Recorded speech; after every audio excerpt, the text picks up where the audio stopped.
इंतहा हो गई इंतजार की, इंतहा हो गई इंतजार की, आई ना कोई खबर कायदे इनकलाब की।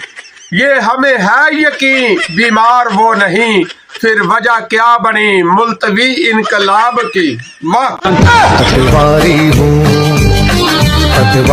आला क्वालिटी का लाइफ टाइम वाटर प्रूफ बगैरत वो है जो कहता है मेरा किसी सियासी जमात से कोई तल्लक नहीं और तनकीद सिर्फ इमरान खान पर करता है। एक रजीम चेंज दे ममार बिलावल भुट्टो ने असैंबली दे विच उठ के आख्या सीगा वेलकम टू पुराना पाकिस्तान। दोस्तों ये तुहानू पुराने पाकिस्तान दे विच नहीं, तुहानू पत्थर दे जमाने दे विच ले जा रहे ने। सिर्फ चंद हफ्तियां दी बात है, तुसीं वेखोगे इमरान खान दा एक एक लफ्ज खुदा दी कसम सच होया सरकार, सच होया सरकार। लो सरकार तुहानू विलेज ऑफिसर बनाउण दा तरीका दसदे आ। 10 बेवकूफ लोगे उन्हां दा एक जाहल बनेगा, 50 जाहल लोगे उन्हां दा एक डंगर बनेगा, 100 डंगर इकट्ठा करोगे तो उन्हां दा एक विलेज ऑफिसर बनेगा। उन्हें 1 महीना सुबह शाम बिरयानी खवाई जाएगी।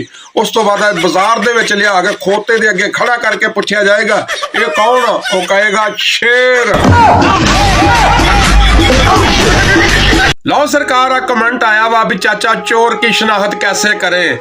ला सजना बेलिया मित्रा, मैंने ये नहीं पता यूरोप जर्मनी फ्रांस दे विच किस तरह चोर की शनाख्त करते आ, मगर पाकिस्तान दे विच चोर की शनाख्त का तरीका तेन मैं दस देना वा। जाके किसी बंदे दे सामने भी खलो के बुढ़ा होवे बच्चा होवे जवान होवे ओदे सामने इमरान खान की तारीफ शुरू कर दवी, जे 1 मिनट बाद वो गुस्सा कर जावे सौ गुरु दी समझ लियो पक्का चोर ही। गरीब दी भी कादी जिंदगी आ, दिने कमा लिया रात नूं गवा लिया।